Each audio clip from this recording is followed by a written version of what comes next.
Hi everyone, welcome to Rove Motorhomes, and today we're going to be doing a handover video for this Swift Freestyle SE. Now, first and foremost, we need to be able to get under the bonnet, and if that is the case, you want to make sure your diesel cap's closed, lift open your door, and just there you want to give that one pull, allowing you access underneath the bonnet. You can want to trickle charge the batteries or check your engine oil levels. Nextly to that, you've got your diesel fill up, so what I want you to do is put your ignition key in there, turn left and pull out. Once you've filled the fuel up, push it back into the slot and simply turn your key right. That's that done. So that's how we're going to pop the bonnet and also fuel the vehicle up. Let's shut the hab door. I've got all the lockers open so we can go over everything. Down the side here, we've got two extras, being external 230 volt power and also an external barbecue point. For barbecue, you want to take your cap off, plug on and turn the tap, and then all the gas will be fed to your barbecue. It should be sat below. Once we've done that, you can push it around and clip it back up. Your external 230, this will only ever be powered and be working when the vehicle's on a hookup. It does need that additional high power to make it operate. So when wild camping, it won't be in use, but when you've got a hookup lead plugged in, you'll be able to use this perfectly fine. Now for demonstration, we've got 2 bottles in your gas locker to see how your changeable system works. So what you've got, obviously your tie down straps at the bottom, which need to be tying these down when we're driving anywhere when you get your gas bottles in. Your regulator up at the top with this little green button, which is your crash sense protector. Now if you push that green button in with your ignition key, every time you turn the gas on, it just does a full reset basically and purges the gas system, so you've got nice pressure and your gas is pushed through the system ready to go. Now what you'll notice, you've got these little black stoppers here. Now these prime it up as well, so if I click them in, absolutely every time we go to set the vehicle up, again, you might not need to, and you might not need to with your crash sense protector, but it's 2 things that I do every time I set mine up to save me going inside, so now and again finding out I need to come out and press them in. If you do them all while you're here, saves the job. Now these need to be strapped in at all times while traveling. Turn left to open the gas bottle up, turn right to close, and essentially you've got a changeover valve just here. So this point is facing this hose left, so we know the gas is coming from this bottle. I can twist that round to the other hose, so we're feeding off the other. So an interchangeable gas regulator. Now with that all sorted, we can close that up. Obviously always lock those whilst traveling, and always make sure your gas bottles are strapped in. In the rear garage, you've got your pop-up table for your lounge. It's also got the additional drop-down leg there as well for support to make the bed up. You've got a hook-up lead, your external shower. We've got an inflation kit in case you ever get a puncture. We've got infill cushions to help with the lounge just there, and that's for the bed makeup below. Thermal screen covers, awning wind-out tool, table leg for the table that you can pop up as well. So it's all there, ready to go. Closing off the garage door then, nice and easy. Always make sure they're locked when we travel. With a bike rack around the back, which is pretty self-explanatory, you've got 2 clips there holding it up. Pull the whole bike rack down from this point here, allow the elbows that are just there to sit on the under part of the frame there, using these straps just here to strap it all round. That's going to secure the whole bike rack, and then what you want to do is you want to put your wheels in through these, so you push it down and release, and then we can push through the gap just there, and as you can hear, and that's how we lock it onto the wheels. You want to do the exact same with these for the frames of the bicycles. So if you untwist one way or the other, can't know which way it is, but it's got the lock on it, that's good as well.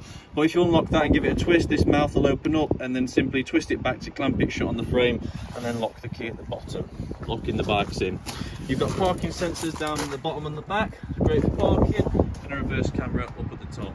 With the reverse camera, just be careful when jet washing not to get too close. I've opened this other door just here because it allows other access into the garage space that I've just showed you, but again, always locked up when travelling.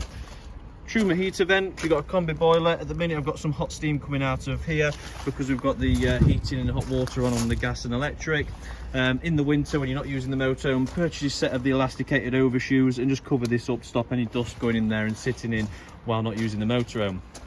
Moving down, external shower point, you'll see with it on the cover, and the shower that's in the back, you just want to clip this in here, and simply once you've got the water pump turned on inside, you've got a trigger on the shower head, and it'll pump the water through nicely. To change the toilet cassette, you'll notice there the orange lever's in the recess. Lift and pull, take the whole cassette with you just like so. When you get to the designated area, twist the orange lever around, open that up. You'll notice that's a measuring beaker as well, so 75ml, 60ml and 120ml. So once we've took the beaker off, you'll tip this forward, getting rid of anything in the toilet cassette. You'll then put the amount of blue liquid you require into the cup, tip that into the cassette like so, fasten it on by screwing it, push it back round, and by holding this handle, lift and place it straight back in, and just wait till you see that clip behind. Once that's clipped behind, that is your toilet cassette emptied and changed. You'll notice 2 pipes below. That is your fresh and waste drain off valves. They're electronic valves, so operated from inside, but this, so where the blue is where you're going to drain your fresh water out, and where the grey is where your wastewater comes out. Just here is where we fill the water up. Simply put a hose pipe in, push it in far enough so it holds itself in, and then go inside and watch on the control panel how much water you've got in. And finally, you've got your hookup point. So this is where we plug the vehicle in to charge the batteries, and it's also there to power your high powered systems such as your combi boiler, your fridge, your worktop sockets, and various other high powered systems you're going to find in this vehicle. Now that's the external side of the handover done. I'm going to clip the video now and we'll move inside. Right, so we're inside the Freestyle now, so we're just going to demonstrate the operations of the vehicle.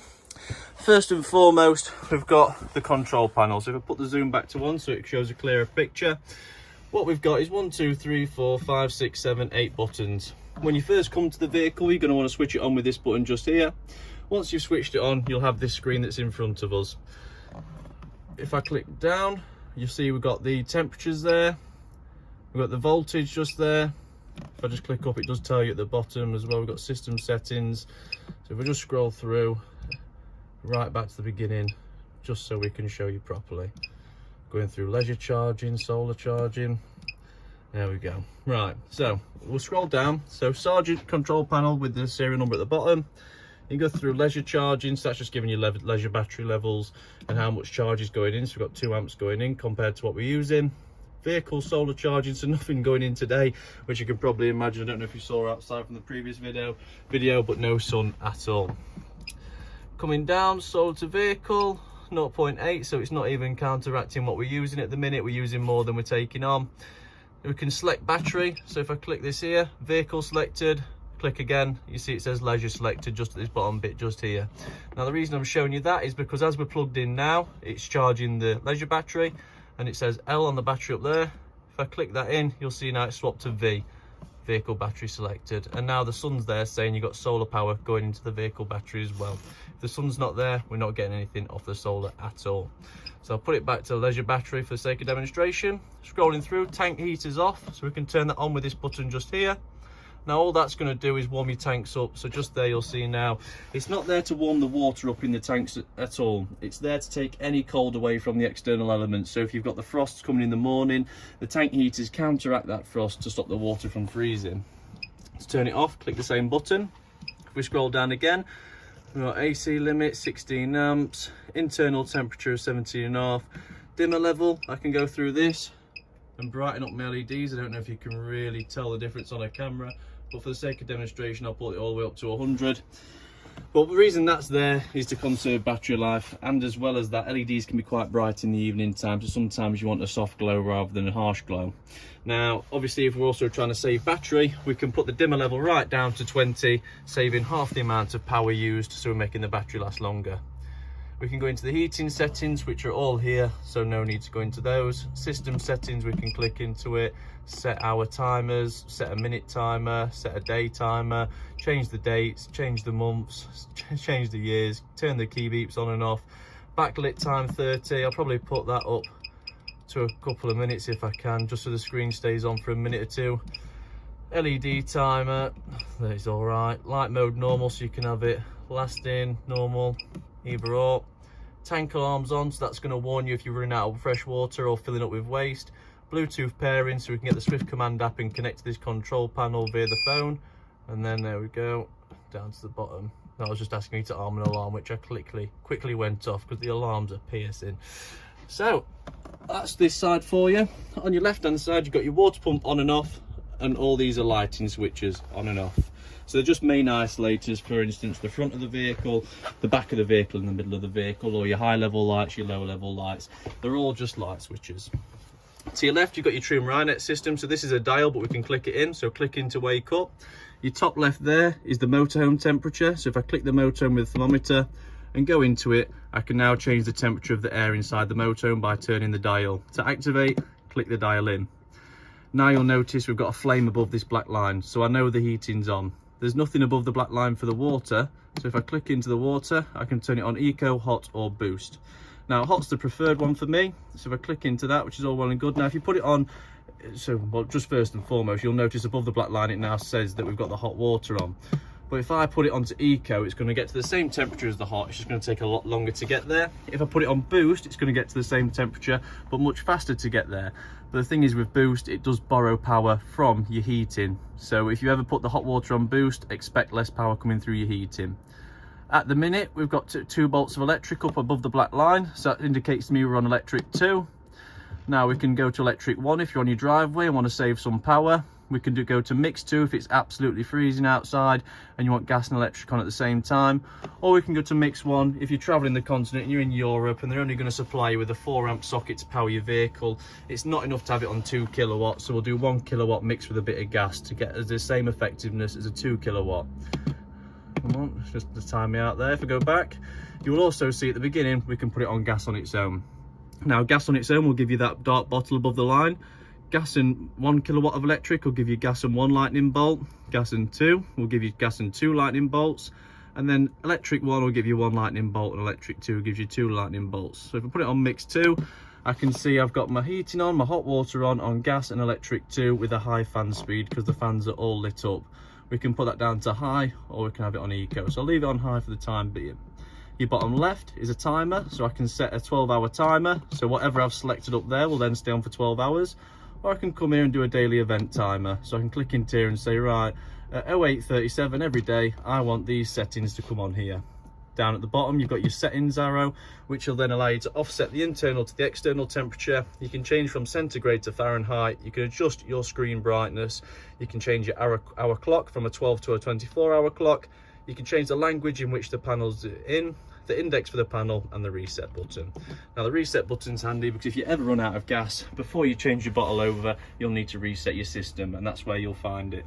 To turn the system off, you want to hold the button in for approximately 5 seconds. Over here, we've got the waste valves and the fresh valves. So all that is, it's part of draining the vehicle. So there's something we call winterization, which we do advise you do to your motorhome after every use before you put it away, especially in the winter. Now what that means is draining every single ounce of water off this vehicle so that in the winter it can't freeze, expand and crack any of the pipes or the tanks that they're held in. Now when we're done with the motorhome, we should be coming here, click down. And the reason I stopped slightly then is because I didn't know whether you'd hear it or not. You can hear the electric valve opening that's just outside the vehicle down there. So that's how we're going to drain the waste off. Same for the fresh, which I'm not going to do because we've only got a little bit of fresh in, as you can see here. This bar goes all the way up to the top. Same on your waste side, it'll go up to the top. So we know the waste is empty because we've got no black blocks above the W, but we know just here we've approximately got a fifth of water in the tank. So I'm not going to drain that off because I've still got to demonstrate. But to empty those tanks, you click these 2 down. Once they're empty, click them up to close them off. And we always advise when the vehicle is stored to leave them closed. We don't need any insects crawling up there. We don't need any cobwebs going up there. It needs to be kept clean. So always keep them closed when stored. Now that's not the only drain off point in the vehicle. That's to drain the 2 tanks that are underneath. In order for all the water to come off the vehicle, we need to make sure the water pump is off. So the water pump's not trying to refill the boiler as we empty it.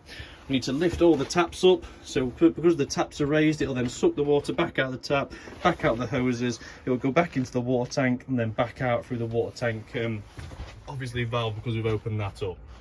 So the last point that we need to do, whilst again the water pump is turned off, is we need to come in here and just down there, you see the yellow lever?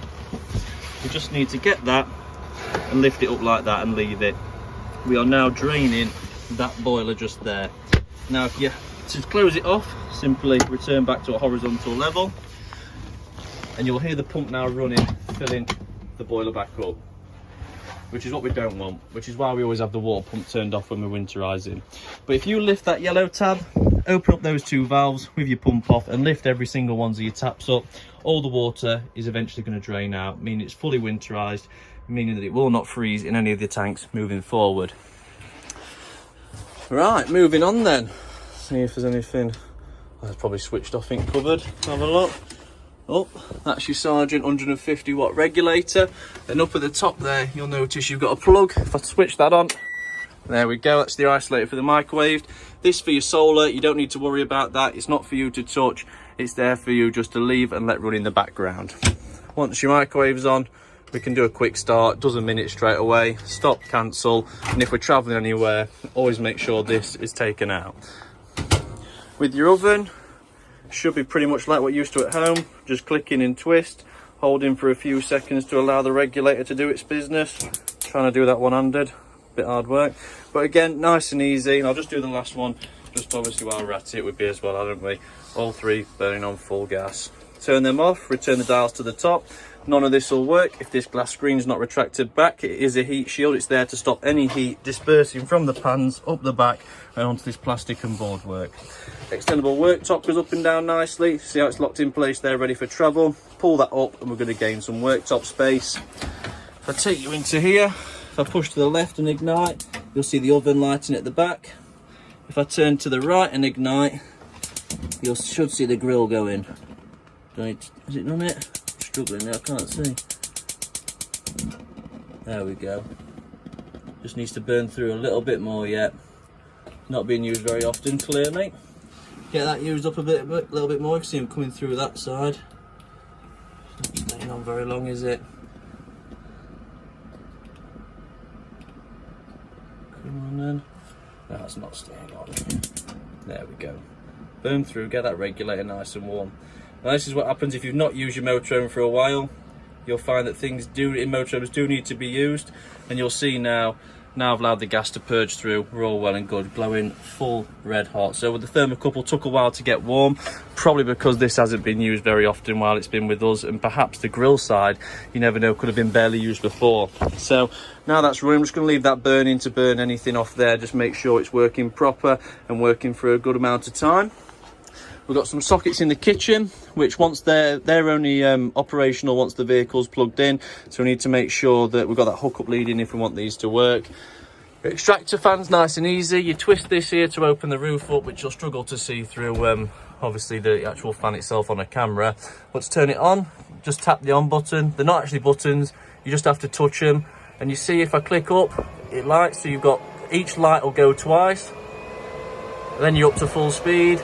Or to go the opposite way, I simply have to click the opposite side, like so, all the way down. I always let the fan just slow down a little bit before I fully go opposite, and then we can start clicking opposites, look, and it'll start spinning the other direction. To turn off, just click off. The back bed then, obviously you've got your infill pieces in the back to make this into a large bed. Got some great storage options underneath here and in either side. We've got the cushions for the lounging there at the minute, and the freestyle headrest that just clips on in the front just there. All some great light switches, got some power in the centre as well. On the alternate side of the motorhome, we've got the three-way fridge, nice and easy to use. So if I show you the control panel, you've got this one here, which is on and off. So if I hold this now, it should turn the fridge off. Or have I just woke it up? I think I may have just woken it up. There we go. Hold it on for off, all the lights are out. When we come to it, hold your finger on there and it'll turn back on. At the minute it's lighting on gas. If I want to change that, I click this to hook up. Auto will always choose hook up first. If you unplug the vehicle, it'll automatically go to gas. If you turn your gas off and start your engine, it'll go to battery, and this will flash if you've got a fault on your fridge, or you've tripped your power off, or you ran out of gas, for instance, or your engine's not turned on, so you've got no power to your battery. So it's not just a fault light, but also a warning light. The battery only ever maintains the fridge temperature. So an idea is you're going away at 12 o'clock midday, you get it on your driveway and you plug it in. You get the fridge down to temperature on hookup. At 12 o'clock you're about to set off, you put it onto battery mode, and then you go and turn your engine on. That's then going to maintain the temperature you've got it to in that hour, all the way until you get to wherever you want to camp. Once you've got there, you could even turn it across to gas, for instance, and then let light on gas. So between 11 o'clock in the morning and you get into your chosen designation and 6 o'clock in the evening, the fridge hasn't dropped in any temperature, it's nice and cold. To change the temperature, we just tap the thermometer on the right. So I'm going to return that to hook up so we're not burning through all the gas.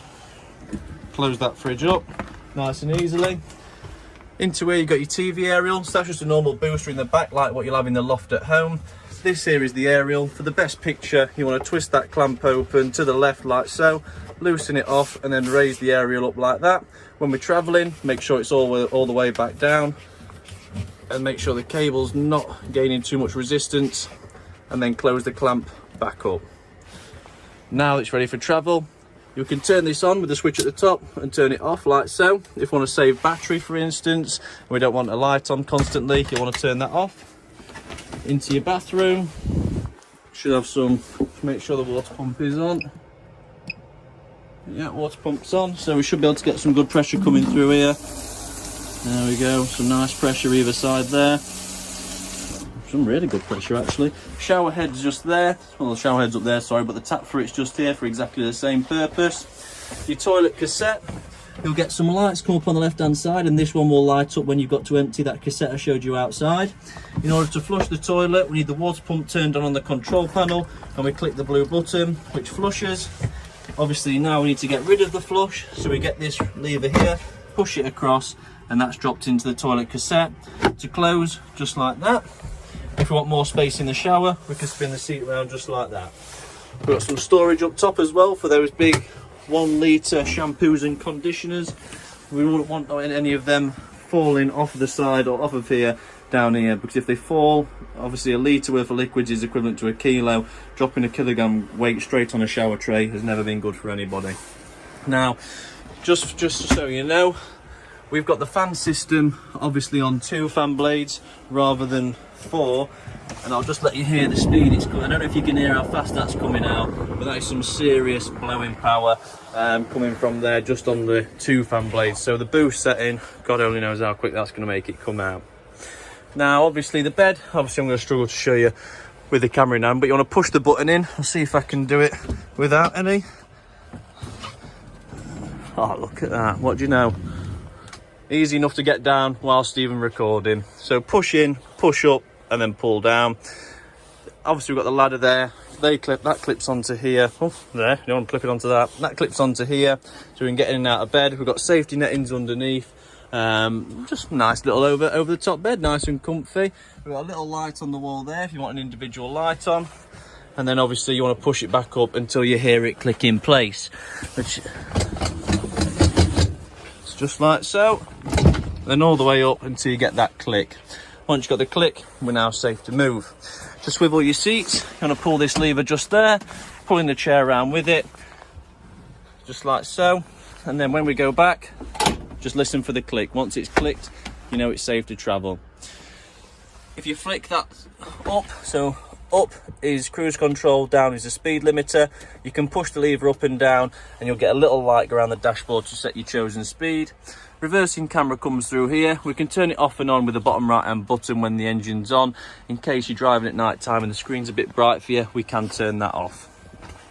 Individual lights for the cab then. They've all got switches on the back, but they are very handy if we need to look in the overtop lockers. They're good if we've got to read a map in the cab, if we've got to read anything in the back.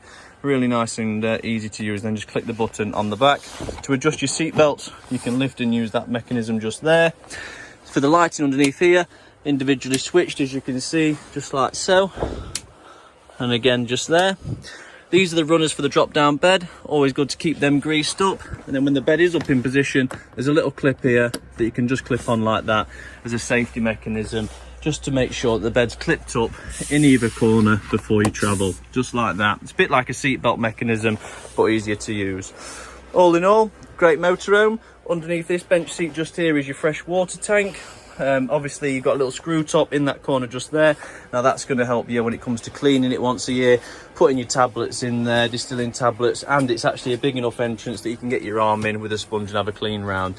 Now that's your handover video for the Swift Freestyle. Obviously the only thing I do now when packing away, the order of packing away will be leave the fridge on, put it on gas, leave that burning, put my hob glass down, take out my grill pans to stop any rattles, take out my microwave plate to stop that from sliding out, and if it does slide out, first place it's going to fall is on here, so you can have a double smash. Don't want that, take that out, put it in a cupboard. I then want to come in over to here, open this up, and quite simply hold that button in, and you'll notice now it will say off ... and that system in time will shut itself down. Let it shut down properly. Obviously don't just turn it off and go straight away. Let it slowly shut itself down. That's going to prolong the life of the boiler, just allowing it to turn off properly. I'd then empty my waste, I'd empty my fresh. Obviously I'm not actually going to empty the fresh though, because I don't want to lose all the water still, but I'd do those two. And then obviously if I wasn't going to use the motorhome for a matter of time, I'd be turning my water pump off, opening my taps up and draining that yellow drain just there as well underneath, emptying all the water off apart from some in the fresh. But it's always good to keep this in the fresh when travelling, so if we need the toilet on long journeys or you want to wash your face, wash your hands, you still can get running water and you've got a bit of water to use even for flushing the toilet as well. So always leave a little bit in when travelling, but empty everything off, turn the control panel off, put the bed up, make sure it's clipped up in the corners, get your seating arrangements back in. If you have to remove this centrepiece here for the passenger seats, so be it. Make sure all the clips are done, and then I'd head on outside. I'd go straight to the gas locker, turn the gas off just by turning that to the right. I'd make sure that anything that was plugged in there was unplugged, any gas barbecues are unplugged and put in the garage.